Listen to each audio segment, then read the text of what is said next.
नमस्कार, मैं हूं दीपाली राणा। आप देख रहे हैं गोल्ड स्पॉट और सोने में चमक बनी हुई है क्योंकि एमसिक्स पर जो दाम है वो रिकॉर्ड स्तरों के नजदीक ट्रेड कर रहे हैं।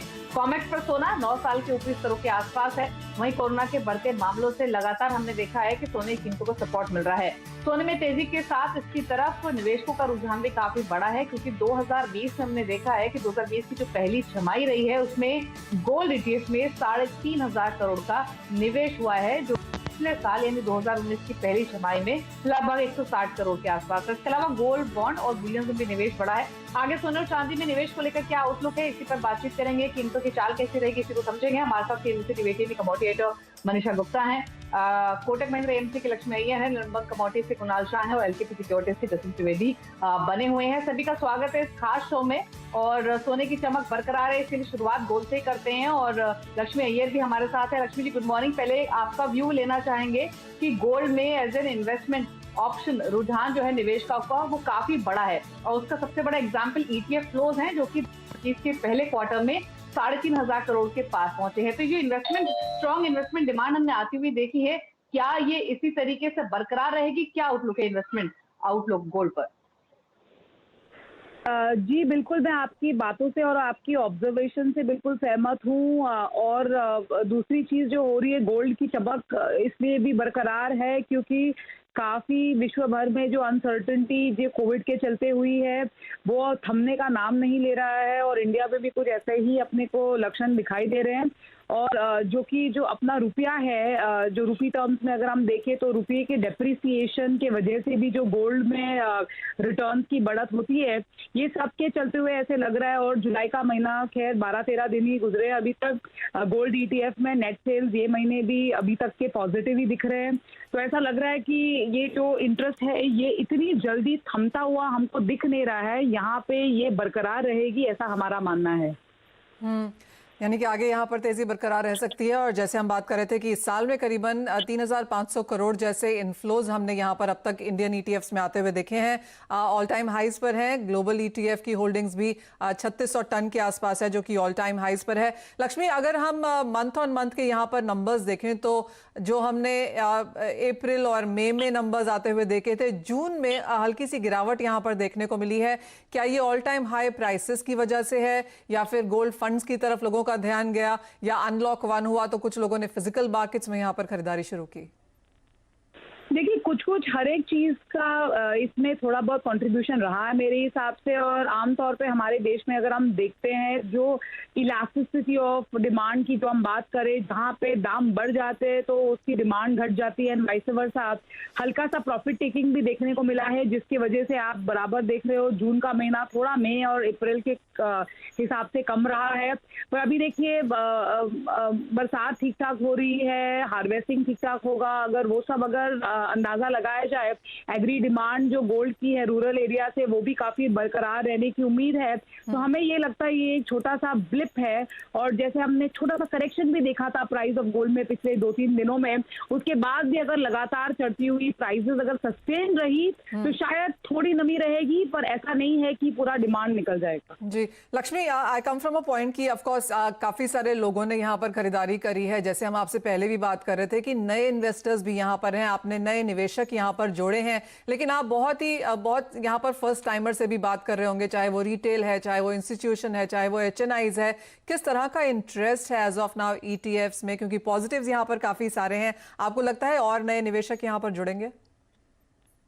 गोल्ड में खरीदारी करने के लिए लोग ईटीएफ का माध्यम डेफिनेटली बहुत ही पॉपुलर तरीके से अभी यूज करना, इनफैक्ट पिछले 12-18 महीनों में हमने काफी सारा ट्रेंड देखा हुआ है।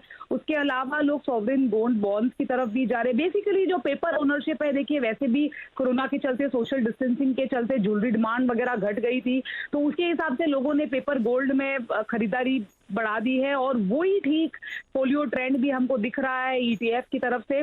और मुझे लग रहा है कि जब तक ये जारी रहेगा कि लोग ऊपर बाहर जाना कम करेंगे, मेरे हिसाब से ये ट्रेंड जारी रहेगा। और पोलियो काउंट में आप नए निवेशकों को भी देख सकते हो in the month going forward.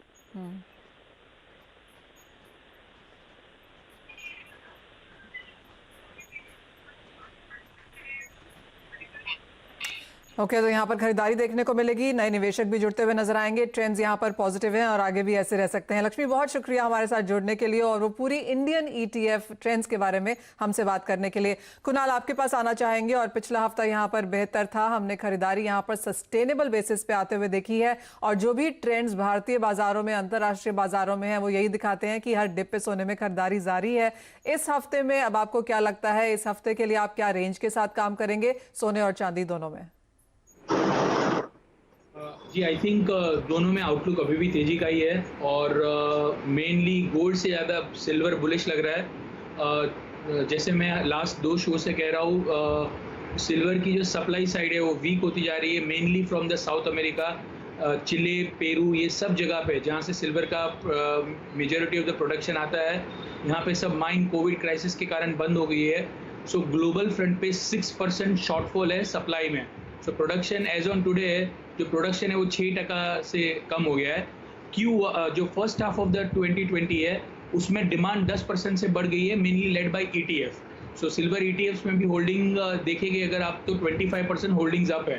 So demand 10% up, supply 6% down. It's a no brainer. आपको लगेगा कि सिल्वर ऑलरेडी 30% बढ़ गया है, तो अभी कितना बढ़ेगा?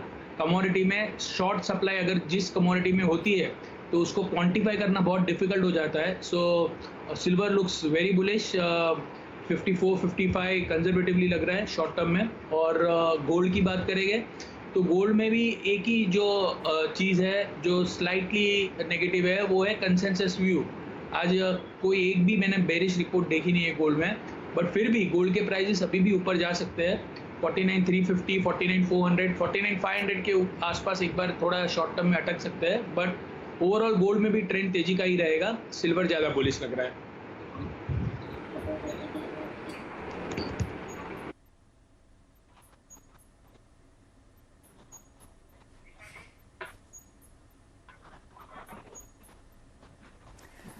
जतिन, आपसे भी दीपाली से थोड़ा सा संपर्क में यहाँ पर प्रॉब्लम्स है, लेकिन जतिन आपसे भी जानना चाहेंगे कि आपको क्या लगता है सोने और चांदी में, अब आपका इस हफ्ते का व्यू क्या है?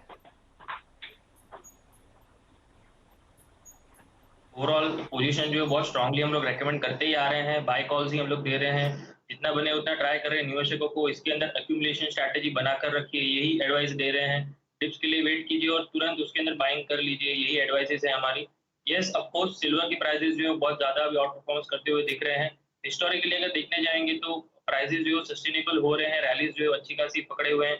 इनफैक्ट लास्ट वीक हमने बात भी की थी कि अगर 50,500 के ऊपर अगर क्लोजिंग आ जाती है सिल्वर की वीकली बेसिस पर, तो ये ऑलमोस्ट 7 इयर्स के ऊपर की वीकली हाईएस्ट क्लोजिंग होगी।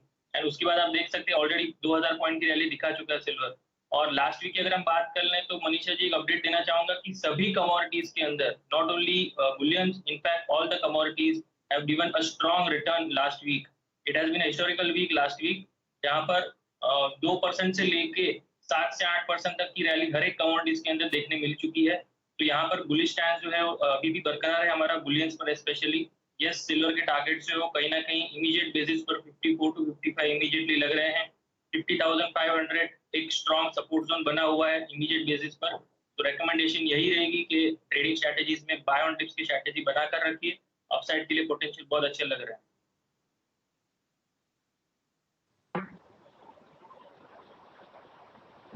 चलिए, क्या देख सकते हैं लगातार ट्रेंड बन रहा है। कॉपर भी पिछले हफ्ते 6.5% बढ़ने के बाद आजकल मोमेंटम स्ट्रांग है। इसके अलावा भी बाकी बेस मेटल्स में काफी इंटरेस्ट देखा है। क्यों लेना चाहते हैं? अभी इतने अच्छे मोमेंटम के बावजूद भी कन्विक्शन कहाँ है जहां पर नई खरीदारी की जा सकती हो?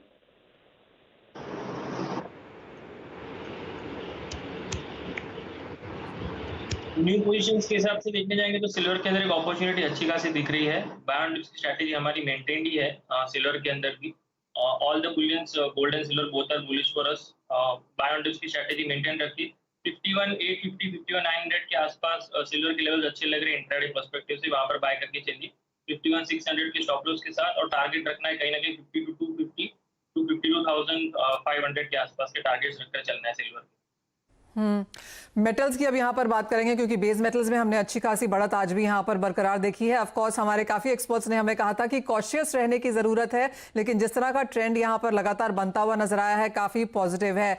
8 हफ्ते की तेजी के बाद ये 9वां ऐसा हफ्ता है जहां पर हमने बढ़त के साथ कारोबार होता हुआ देखा है। 2.5% की तेजी, ऑलमोस्ट 3% की बढ़त अब यहाँ पर कॉपर में आपकी स्क्रीन पर देखने को मिल रही है। 500 के लेवल्स के ऊपर यहाँ पर कारोबार है। शंघाई की अगर बात करें तो कॉपर यहाँ पर 25 महीने के हाइज पर है, LME पे ये 24 महीने के हाइज पर है। यही हाल काफी हद तक अदर मेटल्स का भी है। एल्यूमिनियम शंघाई में 26 महीने के हाइज पर है। भारतीय बाजारों में यहाँ पर हमने यहाँ पर मल्टी मंथ हाइज आते हुए देखे हैं। LME पर भी एल्यूमिनियम 4 महीने के हाइज पर है। जिंक, निकल, लेड की बात करें तो 5 से 8 महीने के हाइज पर हम यहाँ पर सभी मेटल्स को बढ़ता हुआ यहाँ पर देख रहे हैं। पिछले हफ्ते कॉपर में 6.5% की तेजी थी।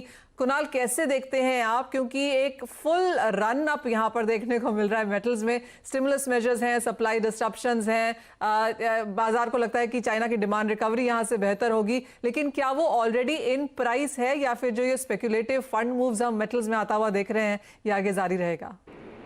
बहुत अच्छा क्वेश्चन है आपका मनीषा जी। इट इज ये जो स्पेक्युलेटिव बाइंग है, ये जो बाइंग आ रहा है, बिकॉज एब्सोल्युटली डिमांड साइड पे तो वर्ल्ड में अगर ग्रोथ ही इतनी नीचे आ रही है तो मेटल के प्राइसेस ऊपर क्यों जा रहे हैं। सो इवन आप ग्लोबल जीडीपी की, IMF की फोरकास्ट देख लो या कोई भी फोरकास्ट देख लो, सब जगह पे एक चीज बहुत क्लियर है कि global GDP is going to contract this year. Then why metals are going up? Metals इसके लिए ऊपर जा रहे हैं क्योंकि यूएस में लास्ट 2.5 महीने से इन्फ्लेशन लिंक जो बॉन्ड्स है उसमें लगातार बाइंग हो रही है। सो कहीं ना कहीं आने वाले महीनों में एक्सपेक्ट किया जा रहा है कि यूएस में इन्फ्लेशन शूटअप होगा। तो अगर इन्फ्लेशन बढ़ने वाला है तो what is the best place to be in? So that commodity as a asset class is the best place to be in. So जैसे आपने स्टार्ट में डिस्कस किया, सभी कमोडिटी में तेजी चालू है, वो चालू है और रहेगी बिकॉज इन्फ्लेशन आने वाला है, because $9 trillion global central banks ने डाले हैं। So metals are something, you know, इसकी वैल्यू बढ़ गई है। So forget about the demand supply right now. Correction पे बाय एट डिप्स का ही ध्यान रखिए। मेटल्स में ओवरऑल व्यू तेजी का ही है और ये जो तेजी है वो बरकरार रहेगी। सो हमको लगता है बहुत बढ़ गया। कॉपर 330 से आज 505 रुपया हो गया है और वर्ल्ड में रिसेशन की बात चालू है।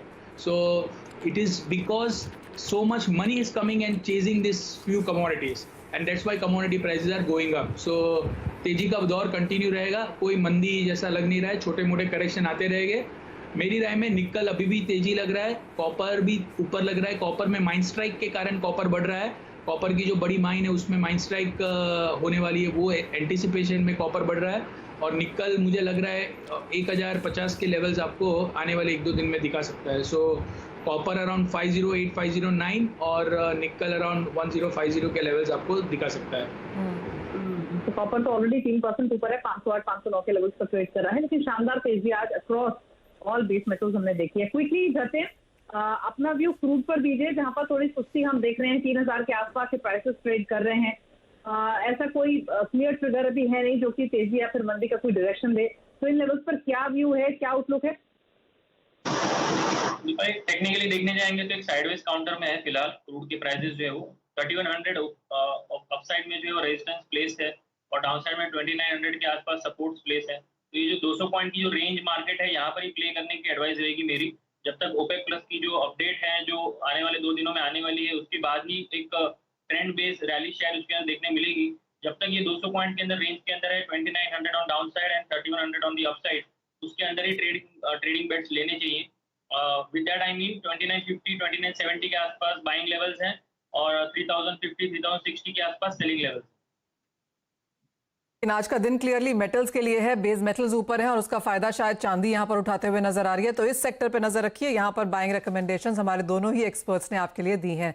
लेकिन इसी के साथ लेंगे एक छोटा सा ब्रेक। जब लौटेंगे तो बात करेंगे रुपए की। एग्रीकल्चर कमोडिटीज पर भी आपके लिए स्ट्रैटेजीज लेकर आएंगे।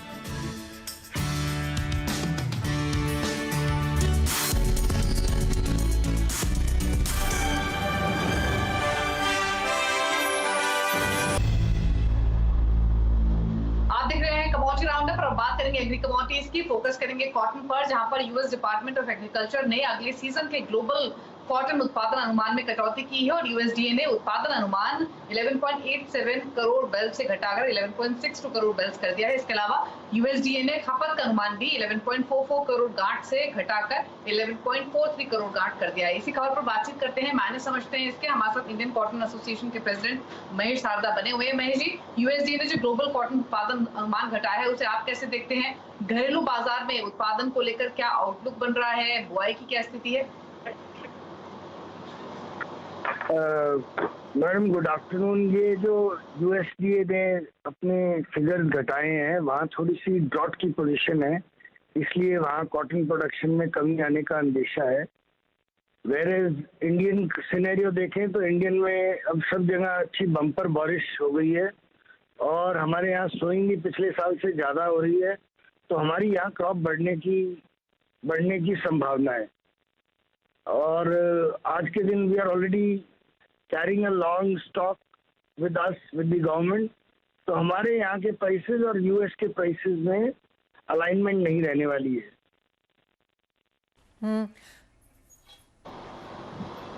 आप और इसके जो सोइंग नंबर्स हैं यूएस के और जो प्रोडक्शन है उनकी, उसमें कमी आने की दोनों में उम्मीद है मैडम जी। तो एक चीज और बताइए, जैसे कि आपने कहा कि घरेलू बाजार में प्रोडक्शन को लेकर कंसर्न्स नहीं है, बुआई की स्थिति अभी कैसी दिख रही है? प्लस डिमांड को लेकर क्या आउटलुक यहाँ पर बन रहा है? क्योंकि काफी डिमांड इनिशियली इम्पैक्ट हुई थी, क्या वो अब पिकअप होना शुरू हुई है और क्या आउटलुक बन रहा है यहाँ से? मैडम जो यहाँ का इंडियन सिनेरियो का आउटलुक है, यहाँ पर डिमांड रीजनेबल है, सस्टेन कर रही है। यहाँ पर मिल्स को दो प्रॉब्लम आ रही है। एक तो लेबर की शॉर्टेज है, with the Covid cases rising the labour is not freely available, तो प्रोडक्शन कैपेसिटी उनकी जो चल रही है वो 70-80% पे चल रही है। और दूसरा, अभी लोग जो स्पिनिंग मिल्स थे उनके स्टॉक्स, जो उनके पास कैरिंग स्टॉक्स थे, वो धीरे धीरे डिप्लीट होने चालू हो गए, तो सीसीआई की सेल्स भी चालू हो जाएगी। मुझे लग रहा है अगले हफ्ते में या 15 दिन में उनकी भी सेल्स चालू हो जाएगी। तो आप ये कह सकते हैं कि इंडिया में demand is from stable to it will grow in due course of time. Mahesh ji, बताने के लिए भी स्थिति कैसी है बहुत संक्षेप में, कुणाल आपका व्यू क्या है कॉटन पर? सब कोई भी एग्रीकल्चर कमोडिटी में इंटरनेशनल जो है उसमें कोई मंदी का ध्यान नहीं है। जो ड्रॉट का भी ये जो सिनेरियो है, इसके कारण funds will be further attracted, तो मुझे इंडिया में भी कोई मंदी ज़्यादा नज़र नहीं आ रही है। 16,000 के आसपास आप कॉटन में बाई कर सकते हैं, 16,350-400 के टारगेट के लिए, और 15,750 का स्टॉप लॉस रखना चाहिए। ओवरऑल कॉटन में भी मुझे कोई ज़्यादा गिरावट के आसार नज़र नहीं आ रहे हैं। जी, तो कॉटन में ज्यादा वीकनेस के आसार नहीं है, लेवल्स आपको बताए गए हैं। शुक्रिया कुणाल और जतिन, आप दोनों का शो का हिस्सा बनने के लिए और अपनी स्ट्रैटेजीज शेयर करने के लिए।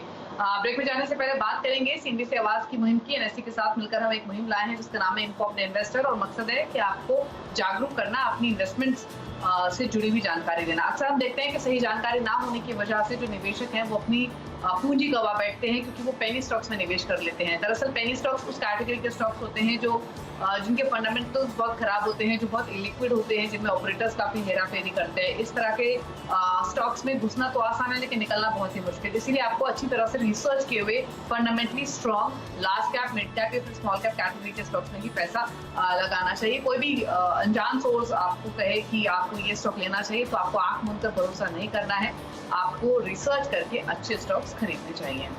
चलिए, इसी के साथ कमोडिटी राउंड अप तक तो इतना ही, लेकिन ब्रेक के बाद आप देख सकते हैं वायदा बाजार का पूरा एक्शन फ्यूचर एक्सप्रेस। नमस्कार।